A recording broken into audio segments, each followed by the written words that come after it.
you have some wonderful blurbs here from people like Oliver Stone, Tucker Carlson, Francisco Rodriguez, who's actually a prominent opposition economist in Venezuela, which we'll talk about. But first, I'd love to hear from you, what drew you to this story? Why Venezuela?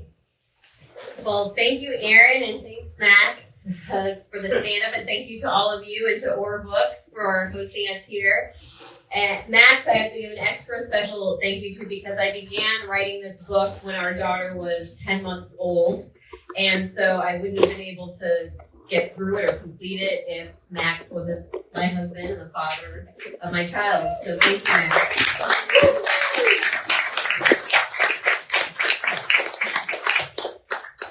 I write in the preface to the book, which is actually titled "Why Venezuela," I explain how my interest in Venezuela began probably similar to the way Max or Aaron, yours did, or many people in this audience, just with a fascination with the mythology that a lot of people who came or grew up or were coming of age in the early 2000s heard about Venezuela at that time when, after Chavez's revolution, we were either hearing a story of Chavismo maligned in the mainstream media or getting an alternative view. I think the progressive alternative left at that time did a great job actually of cutting through some of that. That's why you even have actors like Sean Penn getting close to Chavez, and ultimately Oliver Stone made a great documentary, South of the Border, that profiled Chavez and showed him for what he truly was. And so I had an interest in Venezuela just as someone who was interested in progressive politics. What is it that they were doing in their country I wanted to see firsthand? And then in 2019, when the Trump administration launched this coup attempt to install an unknown lawmaker as president of the country and recognize this figure, Juan Guaido, who I say now he's only invoked as a punchline pretty much. There's no discussion of Juan Guaido otherwise unless someone's making a meme of him on Twitter to say, Juan Guaido just declared himself president of whatever country, because that's, he's in Miami now. But at that moment, Max had I had recently lost my job at RT America, where I'd worked for 6 years. Aaron was also professionally homeless at that point. And so we took a trip together to Venezuela. And it was like a time when we thought this would be our chance to see Venezuela firsthand and see what this, Chavista political movement is like, and to dispel the narrative surrounding Trump's attempted coup, which I think we did at the time pretty effectively. But my interest in Venezuela then, and what ultimately pushed me to write the book, was that through studying Venezuela and studying that coup, I actually learned a lot about my own country's foreign policy and its limitations in the 21st century. So everything that we've seen over the last few years, especially since the escalation in sanctions on Russia following the Ukraine war, all of this push to de-dollarize an international trade or create an international financial system that is independent from Western transatlantic control. It's something that I saw up close by getting to know Venezuela, because Venezuela will be at the center of this rising multipolar world, thanks to its natural wealth and everything that it's endowed with. And through covering Venezuela, I also got to meet diplomats and representatives from other countries, including Russia, which I think, and from my time at RT, I had the chance to interview officials from that world too. And so I felt as if I had not just a story about Venezuela to tell, but a larger picture about how our world is changing and where the United States can actually fit in that. I wrote this book for a U.S. audience, not just to learn about Venezuela or feel solidarity with Venezuela, but to think about, for Americans to start thinking about what we can do differently in 2024, because it's clear that what our government is doing in terms of foreign policy is not working. The title really is perfect because it really hits at the central plot line, which is that we all know there was a coup attempt against Venezuela, another regime change operation. But it really explains why. Something I learned from your research that I didn't know about was all the central players in the coup were just corporate hitmen representing corporate America, multinational corporations based in corporate America who were driving this foreign policy. So, and they were targeting, one thing they were targeting was Venezuela's major national asset in Citgo. So explain the plot of your book here, and how it really shows us how corporate America drives U.S. foreign policy and regime change operations. Yes, I'm glad that you focused on that, because that's essentially where the narrative of the book goes. It starts out, and there are several chapters breaking down the way that modern U.S. hybrid warfare functions. And when I say hybrid warfare, I mean, what are the modern tactics other than direct military intervention that the United States employs in order to achieve regime change against targeted countries? And that largely comes in the form of a media war, a propaganda war, a diplomatic war, which I illustrate in the book through the fights at the United Nations and the Organization of American States to overthrow Venezuela's government. There's, of course, dirty war tactics, which Aaron has covered closely with Syria. That's probably the best case. But in Venezuela, too, there was the Bay of Piglets failed mercenary invasion, people may remember. That's another example of hybrid war. And then, ultimately, financial warfare is the essence and the crux of modern U.S. regime change war. And that's because since the military misadventures of the Middle East, there isn't really an appetite to send U.S. troops to fight any of these wars for oil or for bankers, which is what they always were. And instead, the Washington, the permanent guard of Washington, have been forced to lean on mainly the West's outsized control of the international financial system in order to undermine states that aren't willing to fully participate or sacrifice their sovereignty in order to participate in that network. But what I'm showing in the book is that it is actually backfired. For a long time, it did work. You could sanction a country like Venezuela, for example, which had been a petrostate. Its entire economy was based around oil for nearly 100 years. Since oil was discovered there nearly 100 years ago, or about 100 years ago now, the entire state was built around its oil economy. The West, the transatlantic powers were happy to provide Venezuela with all of the other products it needed so that it never developed its own sovereign industrial base, or that was actually weakened, and the only contribution that it was making to the international economy was oil. And that's by design, so that when Washington doesn't like the way Venezuela has structured its oil sector, it can come in and say, well, we've sanctioned you, now you can't import toilet paper and baby food. You don't have the capacity to make that here. We made you dependent on us purposefully, and so people are going to starve, people are going to suffer, and you're going to be forced, people are ultimately going to overthrow the government. That's the playbook, and there are many examples of this that I give in the book of people openly admitting that this is the goal of sanctions. I don't even think we need to belabor that point here with this audience. But what I understood through these characters, you mentioned the figures in the Guaido coup regime. I dedicate entire chapters to basically three of them. Carlos Vecchio, Ricardo Hausmann, and Jose Ignacio Hernandez. These were functionaries of the shadow government that the Trump administration recognized when it installed this coup government that hadn't actually taken power in Caracas. And I learned, well, this isn't actually such a stupid policy because, well, it seems ridiculous on the surface when they made that declaration from the point of view in U.S. law.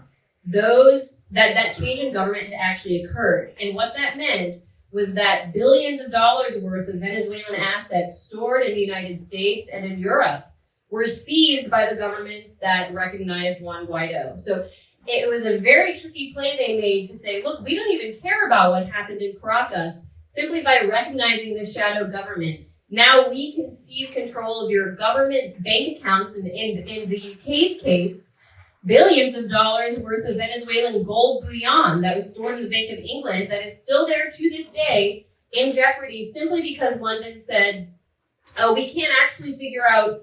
And by the way, Maduro lodged the repatriation request for that gold bullion. I'm talking about the solid gold that was stored in England in September or August of 2018. So that was several months before the coup was initiated.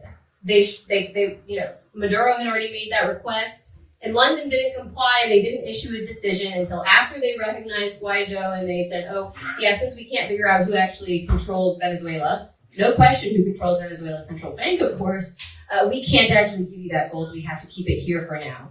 And that just so happened to occur at a time when London was experiencing a record shortage of gold, and when the price of gold was surging. So I say billions of dollars because even the value of that gold that was stored in London has risen since these articles, or since that decision was first announced in 2019. It's now gone from like $1 billion to $3 billion worth just by sitting there because of the market with gold. So that's an example of how simply by having an international control network, the recognition of Guaido enabled the West to engage in a theft of Venezuela's assets. And in the US, the fight mainly centered around Citgo, which many of you probably filled your gas up at a Citgo gas station somewhere around the country.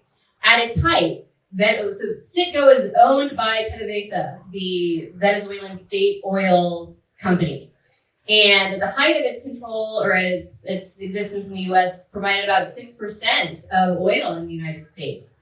But since the U.S. sanctioned Venezuela, cut off our oil trade with Venezuela, and actually froze Citgo's accounts, that oil is not only dried up, but billions of dollars in infrastructure. I'm talking about refinery plants, oil pipelines, actually, that belong to the Venezuelan government, have fallen into the hands of corporate criminals. Individuals who, they claimed that they were part of this shadow coup government led by Juan Guaido, but in reality, as Max said, what I show in the book is that they were actually just simply working as corporate hitmen. Carlos Vecchio, the ambassador, is the greatest example. Up until he came to the United States, he was working as ExxonMobil's leading lawyer in Venezuela, fighting efforts to nationalize Venezuela's oil reserve. So he was the number one attack dog of the oil industry in Venezuela, shows up here to live a new life, and the Trump administration recognizes him as the lead ambassador, who then oversees this plot to seize Venezuela's wealth, billions of dollars worth of it stored in the United States, just through a few marks of Trump's pen, really, executive orders signing sanctions. So ultimately, yes, they got away with this theft, and it is huge, but what message do you think that sends the rest of the world? Don't store your gold in London, and don't bank in the United States. And for the first time, really, in the history of the global connected financial economy, the rest of the world has the capacity to challenge our hold on the international economy. So we've really committed suicide through this policy, and that's the message that I'm bringing to this book, because I want people in the United States to actually change.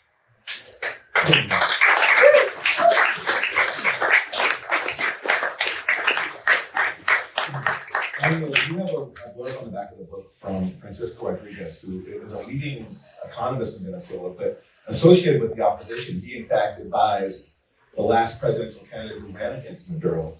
So, from the perspective of someone like him, how do they feel about the U.S. meddling in their country and these sanctions that destroy the economy? And how does that impact, their own struggle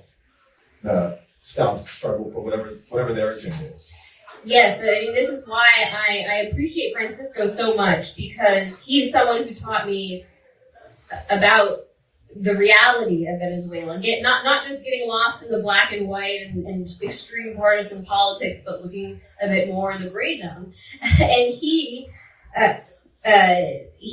actually worked as the major analyst for the version of the Congressional Budget Office in Venezuela under Chavez early on. He was selected as a consensus candidate who could balance. He comes from a political family. His father was very popular and influential in Venezuela in previous decades before the revolution. But he eventually was pushed out of that position because of disagreements that he had with the Chavista lawmakers. And I write about all of that in the book, just more in depth. But even though he was pushed out of that job and came to the United States, and he established a very successful career here, working as an analyst for Bank of America Merrill Lynch and working at major universities. Now he's working at the University of Denver in Colorado and in the Foreign Affairs Department there. But he, even though he established this career, and yes, is very, very opposed to the Maduro government and advised the last candidate to run against Maduro in 2018, he, unlike figures such as Carlos Vecchio or Ricardo Hausmann, who I write about in the book, who's one of the main, most radical opposition figures who came out of Harvard and the IMF, World Bank as this kind of neoliberal godfather guru, unlike these other members of the Venezuelan opposition who actually lobby openly for not only economic war, but even in some cases a military intervention against their homeland, Francisco has used his chops as an academic to produce real studies documenting the destruction of Venezuela's economy as a result of U.S. sanctions. And so I cite him continuously throughout the book, including, I think, one of the most consequential studies he did that looked at the impact of U.S. sanctions on Venezuela's oil sector, which again is the basis of its economy. And he compiled data. This is what's so great about Francisco is he operates like a serious economist. Everything about him is just about raw data. And he compiled a graph showing the major downturns in Venezuela's oil economy and traced every significant downturn to a moment when U.S. sanctions or U.S. policy directly was designed in order to cripple Venezuela's oil economy. So there's the financial restrictions in 2017, the oil sanctions that came down in 2019, and then secondary sanctions the United States unveiled in February of 2020, which were actually meant to target any entity that does business with Venezuela's government. So you could be a Mexican company, which by the way, the U.S. attempted to sanction Mexican companies for doing business with Venezuela's government as if the U.S. Treasury Department's jurisdiction extends all the way to Mexico. But he said that the data, I'll just read the quote from him that he gave me after releasing this study. He said, yes, the economy was being poorly managed, but its oil sector was not collapsing, and nobody, no macroeconomist, analyst, no oil sector analysts predicted something remotely resembling the types of collapse that we saw. Sanctions were essentially a surgical strike directed at Venezuela's oil sector. Again, this is coming from an individual who advised the last candidate to run against Maduro in a national election. He's a leading critic of Maduro based in the United States. But this is just one example of a study that he produced, and there are others that illuminate the U.S. role and pretty much indict the United States as the criminal actor in this dynamic. There's no question that Venezuela, the level of suffering that Venezuela endured for a period, was the result of U.S. policy, and Francisco really did a great job professionally demonstrating that. Yeah, I think the difference between Francisco Rodriguez, or mainly the candidates that he advised, the opposition candidates like Henri Falcon, who is a governor in Venezuela, who has a popular base. The difference between them and like the Guaido opposition is that the candidates he advised were not paid and controlled by the United States, by the CIA. The other ones were just crafted in a laboratory by the US. I mean, Juan Guaido was trained at George Washington University, sort of your alma mater. But I mean, the question I want to ask is about another part of the subtitle. Right now, according to a Venezuelan study, I think it was the think tank Stories, the U.S. is sanctioning 1/3 of the entire population of the world. Is that about right? That also lines up with the statistic that I cite in the book from an interview I did with Russia's Deputy Foreign Minister, Sergei Ryabkov. He said, according to his government's internal analysis, that was the same figure they came up with. Okay, so the U.S. is sanctioning billions and billions of people because they live under governments the U.S. wants to topple. The U.S. is sanctioning Afghanistan right now. A lot of people don't know the U.S. is after their disastrous pullout and they just left them, the US immediately sanctioned Afghanistan's central bank, so they can't buy food, they can't buy fuel, and people, it's borderline genocide stuff. The US is sanctioning Syria to death through the Caesar sanctions, which are based on a gigantic hoax. And that is leading to something like over 50% of the population falling below the poverty line and into food insecurity, while the US occupies northeastern Syria, where the wheat fields are, where the oil is. That's why they're there, so that the Syrian state can't access them. So this is financial terrorism. They're doing it to Lebanon even. And if you want to look at the most extreme version of that, look at the siege of Gaza. Gaza is just kind of the canary in the coal mine. But Gaza is also kind of the leading edge of global resistance. If you look at the way they're standing up against that. And so, do you remember the first time that we went to Venezuela? We went to a talk delivered, or a speech delivered by the Vice President Delcy Rodriguez, and she was wearing a keffiyeh. It was not even necessarily a time where there was war on Palestine in the sense that it is now. It was just, but she was still just wearing a keffiyeh because of that. I also remember walking into the Dheisheh refugee camp in Bethlehem and walking into a community center there and seeing a giant poster of Hugo Chavez, the Venezuelan leader. So the connections are clear. The question is, your book is called Corporate Coup, Venezuela and the End of Empire.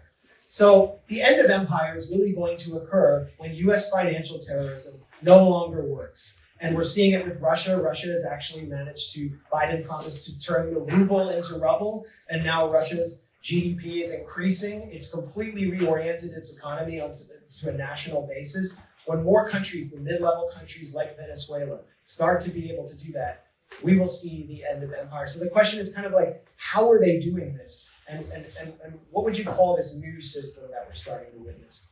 It's funny. I heard someone the other day say that the death of the dollar has already occurred. We've just not had the funeral, and I truly believe that is the case. It's not what you say, and I say this in the book. It felt the multipolar world, which is how I would answer. This is how I would describe the world that we're moving into. There's not going to be one pole or one base, one country that can dominate.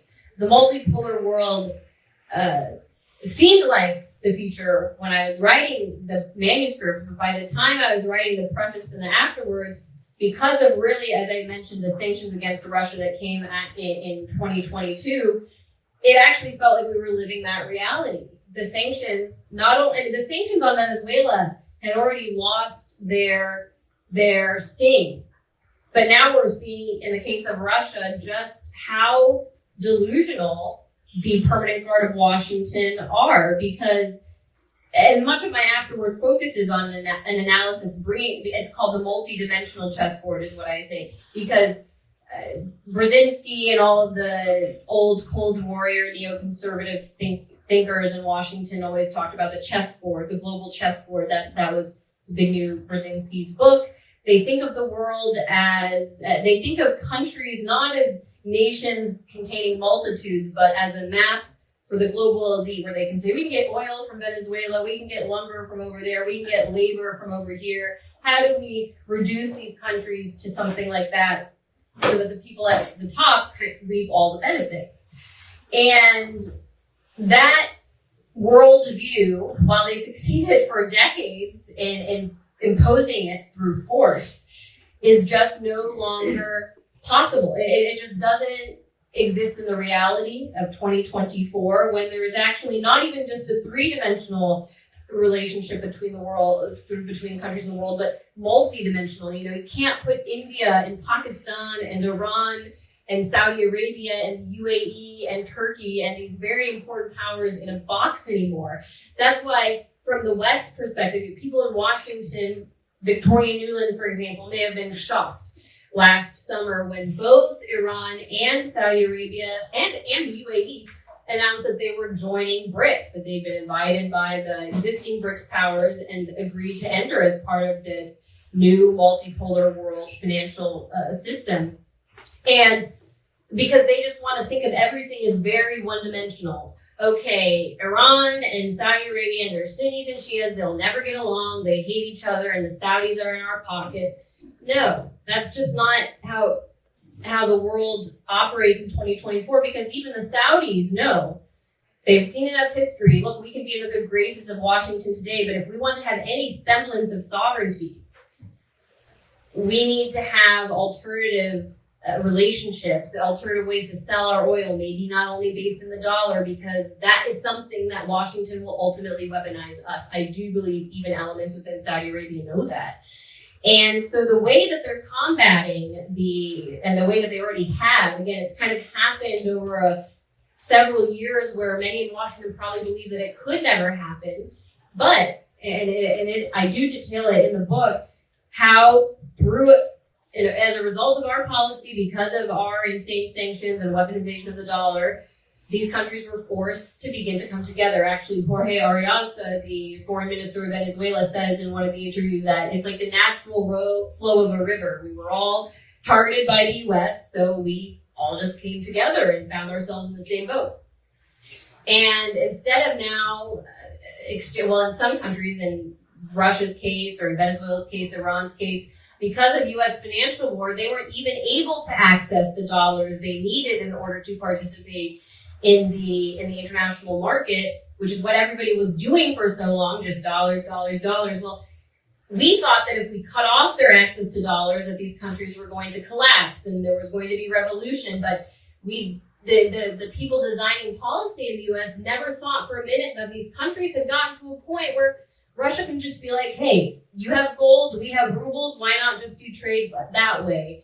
And yeah, the deputy foreign minister explains in one of my chapters how it's not necessarily going to be a world where one currency or one natural resource reigns supreme, but that there will be baskets of currencies. Maybe India, China, Russia, they will exchange, they'll make individual bilateral agreements in the currencies and even in some cases just the raw resource material that makes sense to them.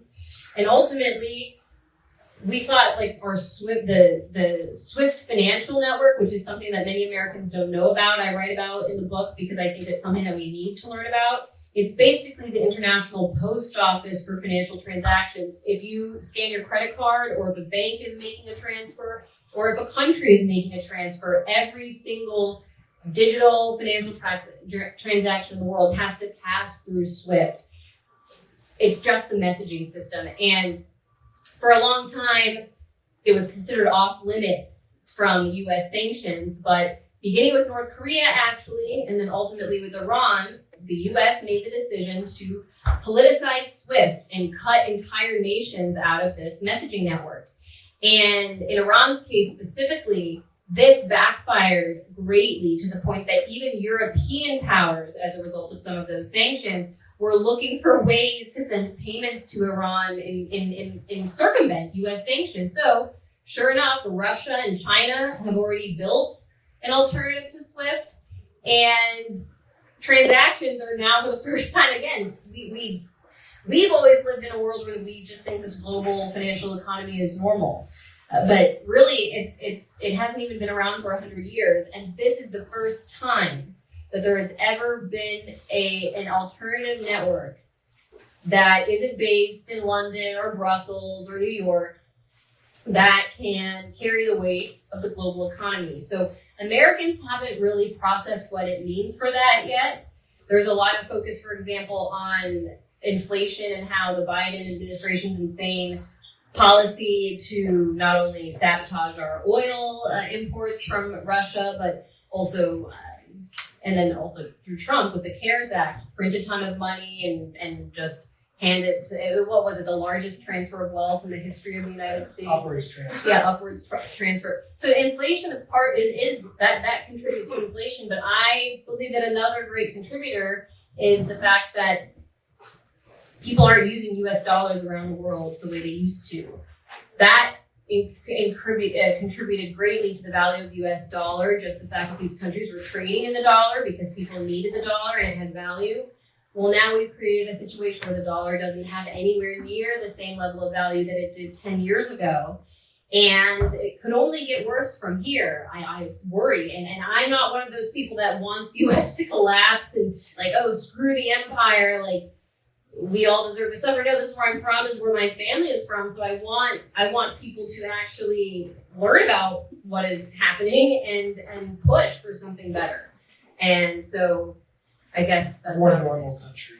yeah, we and that's the thing. Like the United States, we're not the UK. We're always going to be a very powerful country just because of the amount of land and natural resources we have ourselves. I believe that we can actually participate in a multipolar world and still be an influential, powerful nation, and we could actually be better off. That's the crazy thing, is that the people in the United States could actually be better off in this world if we get our acts together. You know, listening to this, like the irony, like we tell places like we tell places like Venezuela, you know, China, Cuba, whoever, you have to have a free market economy. Which is listening to you just break down how we interfere in the economy. Our state interferes in the economy way more than everybody else combined. Just, you know, the example of SWIFT and using it as a political tool. But let me ask you about the continuity here between the Trump administration and the Biden administration. This coup attempt in Venezuela was a Trump production. You know, John Bolton, Trump, Mike Pompeo. But Joe Biden inherited it, and he's continued it. And, you know, like one illustration of that. And Cuba. And Cuba, sure, yes. He's made it even harsher in Cuba, you could argue, right? But you know, just one visual representation of this was when Trump was president. He did the State of the Union where he invited Juan Guaido, and the entire Congress got up and gave Juan Guaido. Nancy Pelosi was cheering, giving Juan Guaido a standing ovation. That was a moment of bipartisan unity under Trump. And so for all the claims of Trump being a threat to democracy, Democrats applauded, stood up when Trump was undermining the democracy of Venezuela, with much worse than a riot like we saw on January 6th, but an actual coup attempt. So Biden comes in. What has the Biden policy been, and how has Russia's invasion of Ukraine played into Biden's policy with Venezuela? This is such a key question, and something that was just fascinating for me to learn about myself. Is you might remember shortly after the launch of Putin's military operation in Ukraine, or Russia's special military operation in Ukraine in February of 2022, the Biden administration quietly sent a delegation of State Department officials to Caracas to meet with Maduro's government. Despite the fact that to this very day, the Biden administration still recognizes Guaido, who currently lives in Miami, as the president of Venezuela. And the reason behind that visit in Caracas couldn't have been more transparent, because what happened just in the weeks leading up to it was that Biden launched his embargo on Russian oil imports to the United States, which was very controversial at the time. And I think even members of Congress within his own party criticized him at that point, because it was clearly going to result in higher oil prices for the United States, for U.S. citizens. Because, yeah, if you reduce your access, basic laws of supply and demand, to a resource, the price is going to go up. Why would you do that to yourself? I don't know. But that's what Biden did, and he cut off Russian oil imports to the United States. But what people might not realize is that 3 years prior, in 2019, in conjunction with this coup attempt, Trump had actually done the same thing, but with Venezuelan oil. So over the course of just a few years, two separate administrations, one Democratic administration, one Republican, unleashed an oil embargo against the suppliers of oil to the United States. And the reason that this was so then backfiring against Biden, the reason why Biden got back into a difficult corner, is because of this graph that I show in the book. You can see, maybe not everybody can see, but there are two lines here, one showing Venezuelan, one showing Russian oil imports to the United States. And in 2019, when Trump cut off Venezuelan oil imports to the U.S., obviously you see there, at that point, Venezuela was supplying about 6-7% of U.S. oil imports, and it dropped to 0 overnight. Well, overnight, inversely, Russia gained about 7% of the U.S. oil market and was supplying us with more oil than it previously had after 2019. At the height of Russiagate hysteria. Yes, and I think that was because Russia was probably buying Venezuelan oil and selling it back to us, similarly to how Europe is getting around its own sanctions now by buying oil, Russian oil from India. I mean, that's how ridiculous this policy is, that we still buy the oil anyway at an inflated price. Or maybe Russia was selling us Russian oil. It doesn't really matter. The point is that when Biden then cut off Russia, it was not only ending the Russian supply of oil to the United States, but Russia was pretty much carrying the weight of Venezuela and Russia at that point. And so now in 2024, you have to wonder, I mean, obviously Biden released some of the U.S. strategic oil reserve to take away the impact of that disastrous policy. So, because for a while, remember, gas prices were super high and people were starting to freak out. They tamped that down a little bit, I think, by releasing our strategic reserve, which is, again, not a great idea from the perspective of the U.S. Citizen. But this is the kind of information, that graph is the kind of information that I want to get out with this book, because I want Americans to understand that this isn't just about foreign affairs and abstract concepts like Russia and Venezuela and Chavismo. No, this is about how all of us interact with our society on a daily basis, whether it's the higher cost of food, the higher cost of gas. All of it comes back to this policy that really clearly is not working in the interests of the American consumer or the American citizen. So who is it working for? That's a question someone else needs to answer. So I got two more questions, but if someone from Four Books could just tell me where we at on time here, because we also want to get your questions. Is anyone from Four Books still paying attention? Apparently not. Can we go to 7:15 or? Yeah, let's. So, all right. Well, yeah. Okay. Having read this book and had several advanced readings of it, there's so many great scenes in it. I mean, we're talking about the larger themes now. There's so many great scenes and like the granular description of the buffoonery of the coup, the genesis of Juan Guaido. Marco Rubio appears as a minor character. We learn that his brother-in-law, Orlando Cecilia, was a cocaine cowboy in Miami and had actually employed him in his house as a teenager, which is why Venezuelan officials call him Narco Rubio.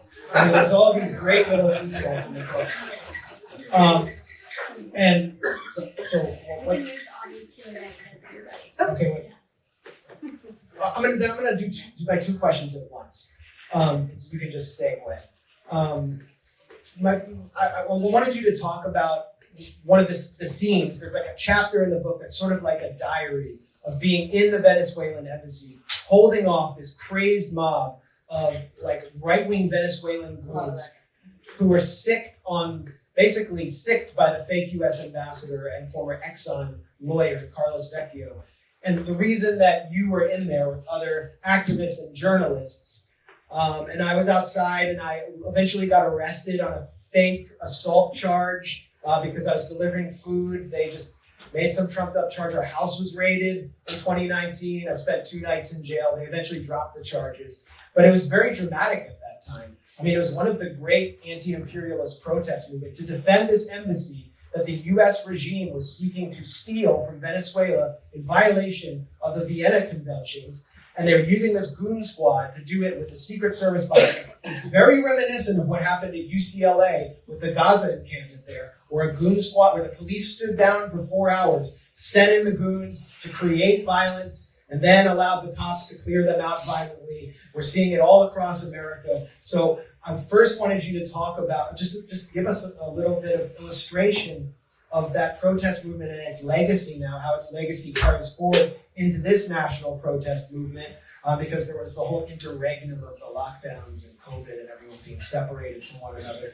And then my second question is just, just walking over here, heading over here, we walked by a hotel filled with migrants, many from Venezuela, lining up outside. There is a migration crisis being used to point the finger at Maduro and Chavismo and to declare that Chavismo has failed. So maybe you can give us some insights on why this migration crisis is happening. And feel free to discard either questions. Well, yeah, I think you've covered a lot of the questions around the embassy, and I'll just leave that to the book because that's where I give more of my personal experience. But on the second question, I haven't had the chance myself to clinically go in and interview migrants that have come here and conduct my own reporting, which is most like everything in the book is that. But from what I've read in the mainstream reporting, including the New York Times or any corporate paper that you would pick up, most of the Venezuelan migrants, or all of them actually, that I've read about, the profiles of describe leaving the country at the height of the economic war in Venezuela. I mean, they don't frame it as that, but they say usually in 2015 or 2016 is when they left. And I demonstrate in the book pretty clearly how that was the worst time for Venezuela and how U.S. sanctions were just 100% completely to blame. I don't use my own arguments. And Francisco Rodriguez, in the study that he produced that I cited earlier, is not the only study, not the only expert analysis that I use in order to illustrate that point.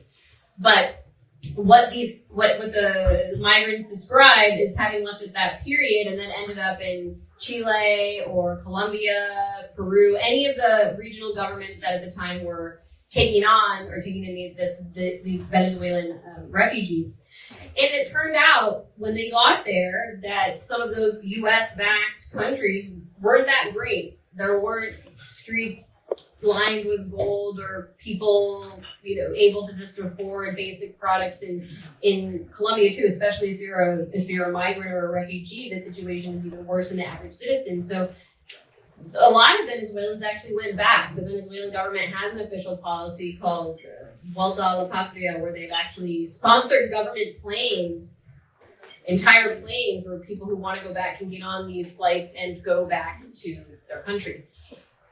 And for a long time, they weren't coming to the United States. They were in these regional countries, and then COVID came down, and there were these strict restrictions. A lot of those countries shut down their informal economy, which employed those migrants or undocumented people in those countries. And so what happened was in 2020, after Biden came in, he made the deliberate policy decision to grant temporary protected status to Venezuelan migrants, which means basically if you get here, it's basically wet foot, dry foot, like that was implemented for the Cubans in previous decades. As long as you get here, if you're a Venezuelan, you can work and you can get on a path to citizenship regardless of your status, and you're preferred. You're kind of at this special category of migrant.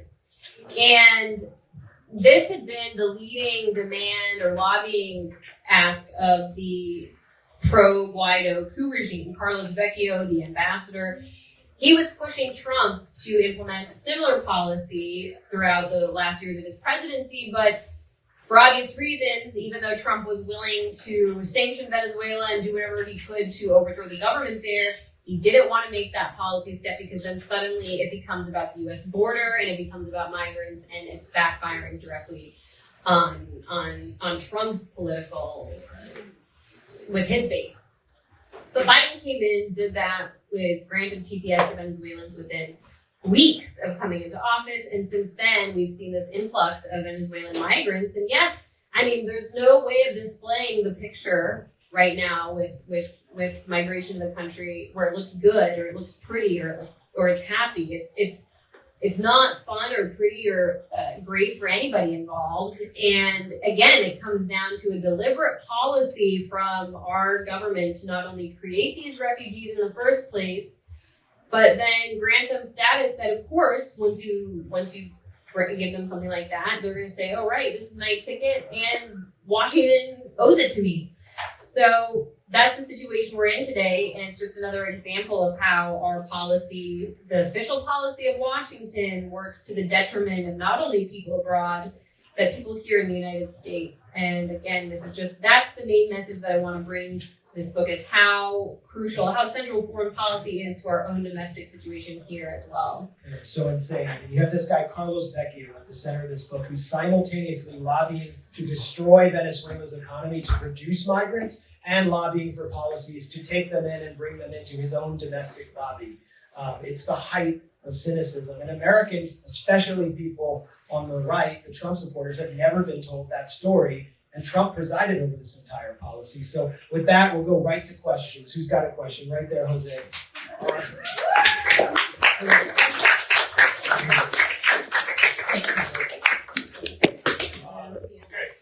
Don't heckle us. I appreciate you calling on me. Usually I just go. But okay, I'll keep this short so other people can get questions. One, I really appreciated what you said about America playing a role in multipolarity. I think this goes back to the spirit of Bandung and the Bandung Conference back in 1954 and the non-aligned movement. And China has invited the United States to BRICS in every presidential administration, Obama, Trump, and Biden. And they keep doing it.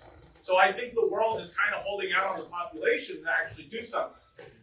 Secondly, I wanted to pose a challenge to the three of you, because all of you are respected journalists that a lot of college students are reading and are using on the campuses every day. I think right now, as important as it is what you're putting out, you have to train college students to be at the forefront of being able to report things real time and understand what's going on. Because, you just had the Prime Minister of Slovakia get shot. Yeah. And that guy was on the CCD list, the Center for Countering Disinformation in Ukraine list, right? This is all interconnected, and I know 5 people on that list that I'm associated with.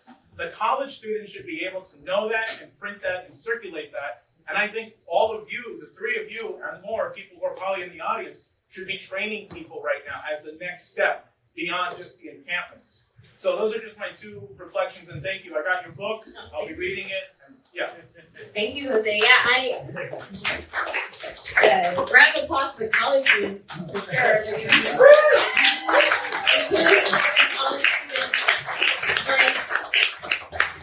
on the question of training, I just, I would say to anyone listening who wants to be a journalist that I don't think any of us had any formal training in the profession. So if you want to cover something or you don't feel like you need special credentials or even training, it's pretty simple. You just talk to people, see what's going on, and tell the truth.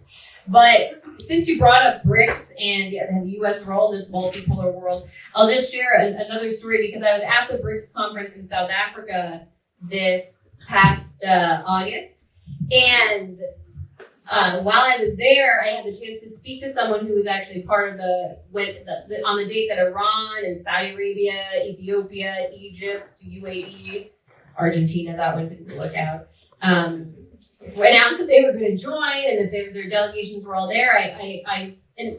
I spoke to a member of the Iranian presidential advisory team and said something along the lines of I wish that my country could just behave like a normal country because I feel like we could actually be a part of this. And he was just yeah, that's kind of what all of us wish. That's really what they wish. It's not like anybody wants to go to war to destroy the United States. That's not going to work out for humanity. So they really just want us to get our act together and behave like adults in the room and not pursue zero-sum political, ideological international affairs, but instead just mutual exchange and common interests. And even the South African Minister of Economy, I interviewed briefly in the hallway there, and he said the same thing. He said, because, in Western media, or if you're in New York or Washington, you're going to hear about BRICS as an anti-American alliance or the anti-Western, the big, scary anti-Western alliance that is coming in controlled by China and Russia. But when I got there and was speaking to the people actually crafting it, they said, no, this alliance isn't against anyone. It is just on the principles of mutual exchange, protecting and acknowledging, honoring the sovereignty and political independence of each other. Because that's what all these, India, South Africa, Brazil, Russia, China. Now, if you start to talk about the other countries that are coming in too, they have a whole diverse range of political and economic views. And in fact, if I could find it, I have a really great quote from Sergei Ryabkov, the deputy foreign minister, who he says, I reject that North Korea and Russia and Iran and Venezuela are all coming together as some sort of ideological conspiracy. No, we're all very different countries with our own interests, but It's just that we all don't necessarily want to submit under this one rule that the historic West has put out there and enforced on everyone since the end of World War II. And that's what brings us together. And that's a common theme in the book, is that, yes, this isn't about anti-Americanism. Of course, we stoke a lot of that through our actions. But at the end of the day, you know, people really like American culture and what the U.S. has to offer as well. And so I think if we led with that face on the international stage, we could get more flies with honey. Make everyone Swifties. I want to say that I have nothing to train those college students in. They should be training us in moral courage. Yeah, I think we're getting a pretty good education right now of what the American university truly is. Well, I'm going to get everyone up here, but let's get people in the back first with the white hat or whatever hat. Okay, you're all journalists. I respect all of you. I've been following you for years. Julian Assange is in prison. Yes, free Julian Assange. Woo! Which I actually say right here. I have this quote: "If wars can be started by lies, peace can be started by truth." Julian Assange, free Julian Assange. Sorry to interrupt.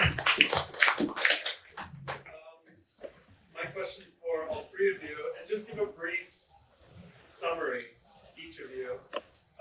What are you doing these days as far as like offset or like, you know, how are you keeping yourself secure? In a way, I remember years ago I heard one of the Grayzone streams, he has like a security detail now in Brazil because his life is threatened all the time. How do you all feel as journalists who are kind of challenging this fucked-up system? And what are you doing? Briefly.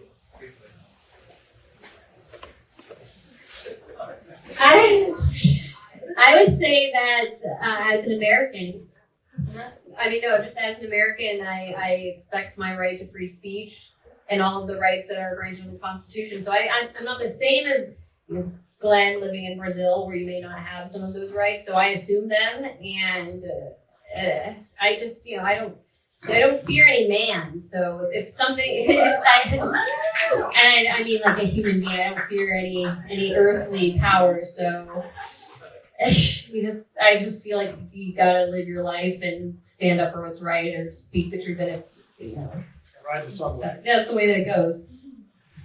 Ride the sunlight. Yeah. Right? And you ride the subway. Yeah. Oh, I don't live in New York, so. If there's ever a security threat, I just let my wife sort them out.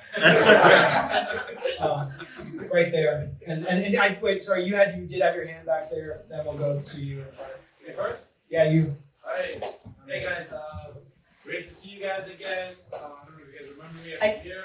I can't see that well in the back, so if I don't recognize someone, it's not personal, and I can't really see that well anyway. So. No, it's all good. So I wanted to say, as a Colombian American, somebody from your Colombian heritage, I always appreciated your journalism during the Grayzone coup. Coming from a family that, due to Colombian right-wing media, now we have a different. Oh, it's Ymir. Huh?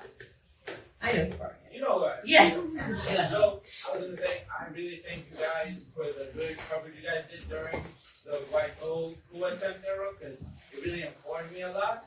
I would say right now in my community in Jackson Heights, which is known as Little Colombia, we have received a lot of the Venezuelan migrants. And now the New York Times is calling it Little Caracas. So, just to get a little bit into a little bit of the Venezuelan migrants and their mindset, because I feel like this migration is way different from the Venezuelans we hear about in South Florida, from people from Doral or Weston that had money. Yeah. That become more of a proletarian and a lumber proletarian. So it's a different conversation. I tell everybody this so people don't think that they're all like opposition or gusanos or escualios. Some of them might be, but there's a conversation to be had and to learn how to win people over. Just the way the great liberator Simon Bolivar, who the revolution is named after, knew how to win over their opposition and lead their opposition towards the movement. But anyways, I wanted to mention something about Palestine because today is Nakba. Today's the commemoration of what happened in the Nakba. And I wanted to see if you guys could connect the Zionist ideology, but the opposition, because you mentioned Ricardo Hausman, and that's the father of Joanna Hausman, who was a very media personality. And I remember protesting here back in the news school a couple of years ago. But anyways, if you guys can connect that as far as like, you know, right now they have elections, and right now they didn't allow this person, Maria Machado, who was very connected with that, to run. If you guys can answer that. And also, I just want to say, everybody here in the audience, as far as like Venezuelan migrants, if you want to stand in solidarity with Venezuela and against these sanctions, I would say, you know, you need to support these migrants. If you see people selling arepas or cachapas in the streets, do not turn away from supporting these people if you are in favor of this revolution and against the sanctions. That's why I say, breaking the sanctions. I remember once I gave money to a Venezuelan business that was in the streets, and I told them in Spanish, like, you know, I'm in solidarity because the great man, the Comandante Chavez, taught me to be this way.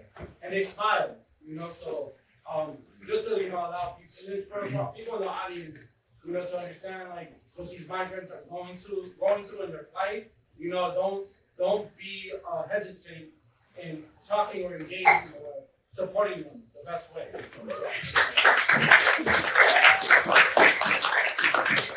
Yeah, Israel has been heavily involved in right-wing or sort of the dictatorial repression throughout recent history in Latin America. In Guatemala in the 1980s, where Efrain Rios Montt, who is a US-backed evangelical dictator, was waging war on an indigenous and, I'd say, socialist-oriented guerrilla movement and political insurgency.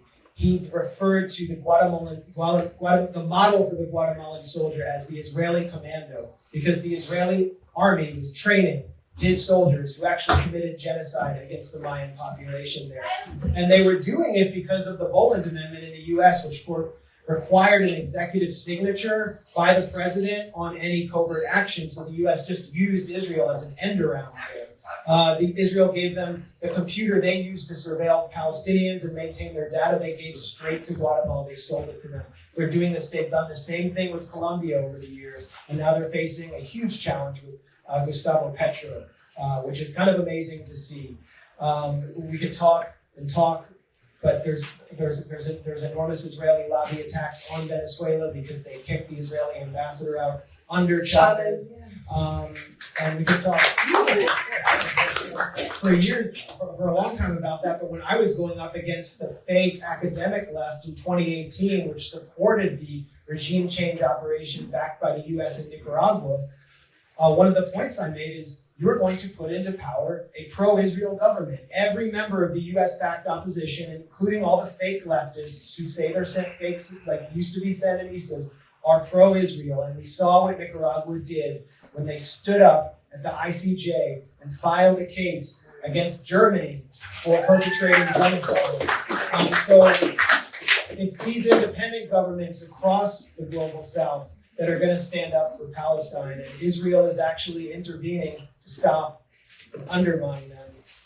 Yeah, and there's a clear link between Zionism and the neoliberal oligarchic class in Latin America. Ricardo Hausman is a major, not only Venezuelan opposition figure, but Zionist figure. And in the Caribbean. It's no accident that Javier Milei, one of the most reactionary he's not some libertarian standing up for Argentina's sovereignty. He's selling his country out of the dollar and international financial institutions. So that's not libertarianism as far as I'm concerned. But it's no coincidence that before he was even inaugurated, right after he won his election, he came to New York actually to thank Chabad Lubavitch for helping him get elected, and then immediately went and cried at the Wailing Wall. Why don't you tell us, Max? Okay, just for those who don't know, Chabad is the ultra-Orthodox cult that's heavily involved with Israel's settler movement. I just wanted to make sure. And then just one other point on, I feel like people might like to hear this since you brought it up, Ymir, is that I was speaking with someone in Venezuela's government over the last few months since this war on Gaza escalated, and he made the point that if Chavez were around today, if Chavez were alive, he said, I guarantee you Chavez would have filled an aid truck gone to Rafah and attempted to ram it over the border to Gaza himself. And I thought to myself, I could kind of see him doing that based on what I know about Chavez and hearing the way that he spoke. And yes, he's definitely part of an era of leaders that all mysteriously died in the early 2000s and 2010s. So we don't have him today or anyone else willing, I guess, to speak out or do something so drastic, but it is worth recalling Chavez's legacy in terms of standing up to Zionism overall, because he was very, very outspoken about it. All right, so we got a wrap. So last question. Maybe I can do like two if they come quickly and we give quick answers. So I said we'd do it up front. You had your hand up for a while, Yeah. and we'll do you behind. And then I'll stay and answer your questions Yeah, in person. So gotta know where to be. Speak. And don't forget that Nicaragua also in the early 1980s took the U.S. to the court, to the ICJ. Yes, it's the same lawyer who we actually have an interview with the Grayzone with Carlos Arguello Lopez, who is the same lawyer, the lawyer who is attempted to take Germany to the ICJ for genocide is the same lawyer who successfully sued the U.S. for its campaign of terror and sabotage against Nicaragua during the 1980s. And you know what the U.S. did to get out of that? The ICJ ruled against the U.S., said you have to pay reparations, and so the U.S. just refused to pay, and then they manipulated a 1990 election and got their stooge, Violeta Chamorro, in there, and she said, I'm withdrawing the case. Yeah.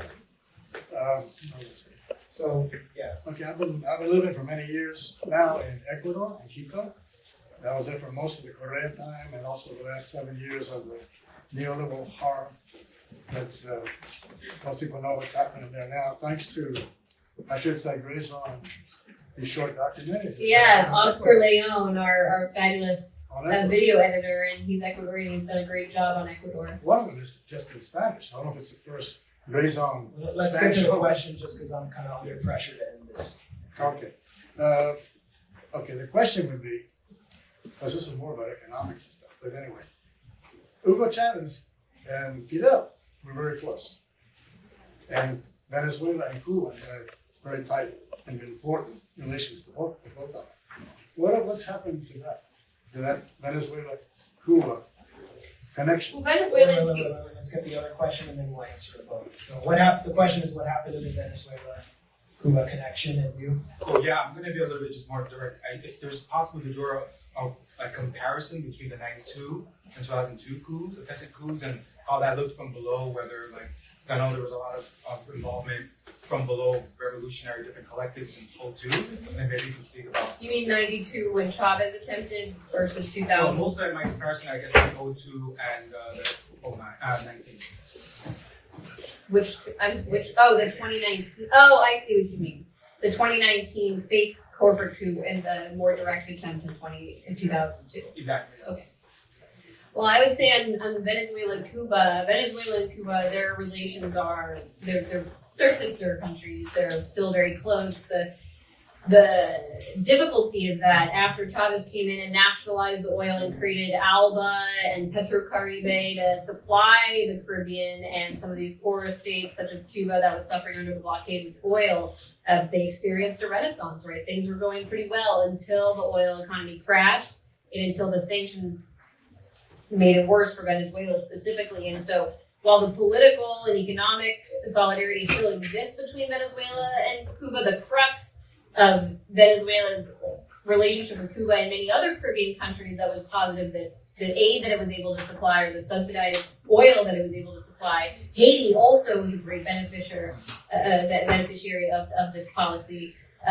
That's just suffered as a result of sanctions. But I think in the future, as Venezuela recovers, and I do totally believe Venezuela is going to not only recover to what it was a few years ago, but it'll be playing a larger role as in the global economy, and it'll recover beyond what we knew before. And I think Haiti, Cuba, and all the regional states will benefit as a result.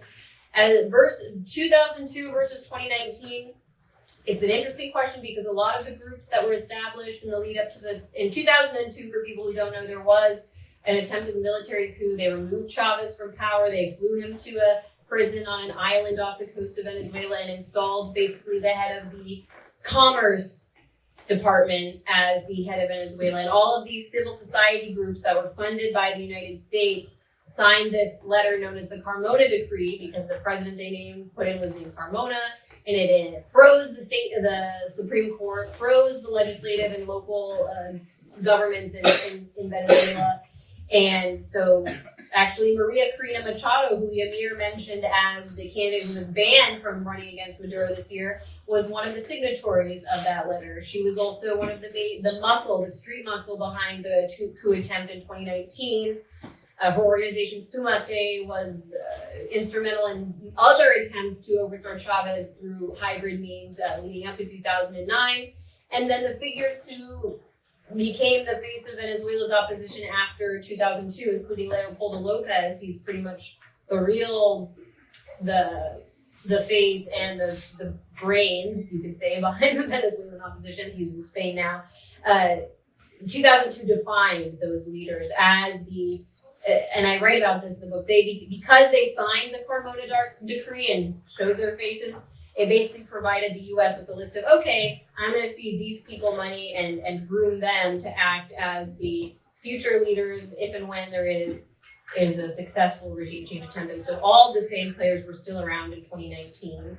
And they thought that, yes, if they couldn't take the government by force, that they could at least, on behalf of their international corporate and government masters, help install this shadow government that served as the pretext to carry out the theft of Venezuela's wealth, and they got rich off of it. So I think Maria Corina Machado maybe got the short end of the stick because she's still there in Caracas, and the rest of them have pretty much left, given up, and said, you know, we're not ever going to take power there, but we can still make money and hang out on the international champagne circuit in New York and London and elsewhere. So thank you to everyone, and to Olivia and Or Books. Olivia, thank you. Huge applause for Colin Robinson. Yes. And Olivia Hufford, who made it possible.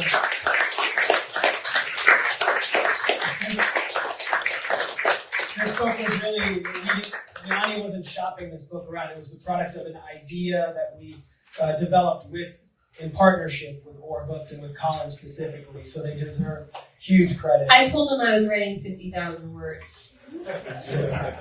Aaron, anything you want to add before we... Well, Anya, I really want to congratulate you. I should have said this earlier. I mean, writing a book, as I'm learning right now, is a really hard thing to do.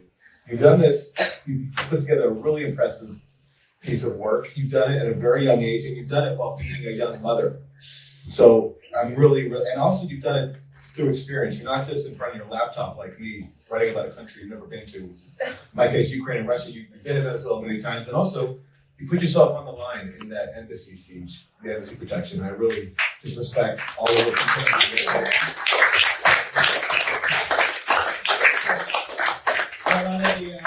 I watched a lot of the footnoting get done during breastfeeding. So That's true, actually. Again, Olivia, thank you so much.